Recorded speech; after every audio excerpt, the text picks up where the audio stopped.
मन में ऐसी कल्पना है कि गठबंधन बड़ा करेंगे तो शायद मोदी जी के खिलाफ चुनाव जीत जाएंगे। भाई और 2-3 लोगों को ढूंढ लाओ, जितने हो सके इतना इकट्ठा कर लो, अगले प्रधानमंत्री नरेंद्र मोदी जी ही बनने वाले। बुधवार को लोकसभा में खूब शोरगुल हुआ। विपक्ष मोदी सरकार के खिलाफ अविश्वास प्रस्ताव पेश कर रहा था। इसके साथ ही राहुल गांधी संसद में वापसी के बाद अपना पहला भाषण दे रहे थे। राहुल ने मोदी सरकार पर कई संगीन आरोप लगाए, जिसके चलते संसद में गहमागहमी बढ़ गई। लेकिन सत्ता पक्ष की तरफ से बोलते हुए केंद्रीय गृह मंत्री अमित शाह राहुल पर भारी पड़ गए। शाह ने कांग्रेस नेता के हर आरोप का ठोस जवाब दिया और उनकी बोलती बंद कर दी। शाह ने बुधवार को लोकसभा में विपक्ष के अविश्वास प्रस्ताव पर बोलते हुए राहुल गांधी पर कटाक्ष किया।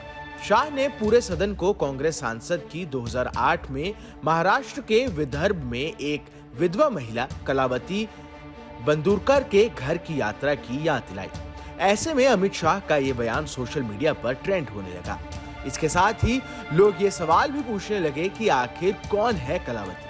आइए विस्तार में जानते हैं। अमित शाह ने कहा कि इस सदन में एक नेता है जिनका राजनीतिक करियर अब तक 13 बार लॉन्च हो चुका है। सभी 13 प्रयास विफल रहे हैं। मैंने इस सदन में एक लॉन्च देखा है। इस नेता ने एक कम भाग्यशाली महिला कलावती के घर का दौरा किया और उनके घर पर भोजन किया।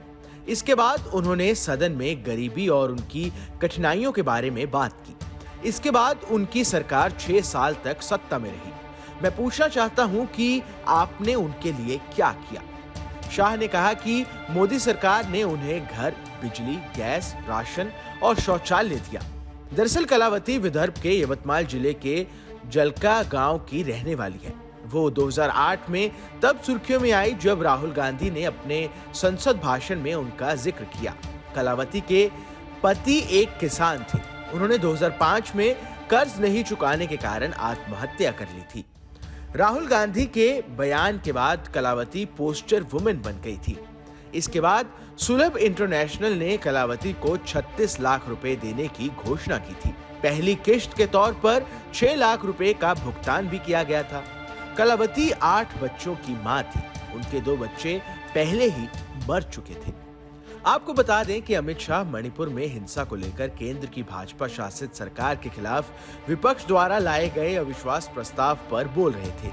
निचले सदन में बोलते हुए गृह मंत्री ने कहा कि ये विपक्ष है जिसे ना तो सरकार पर भरोसा है और ना ही देश की जनता पर। उन्होंने विपक्ष के चरित्र पर भी सवाल उठाया और कहा कि उसका असली चेहरा तब सामने आया जब उसने अतीत में अपनी सरकारें बचाने के लिए भ्रष्टाचार किया।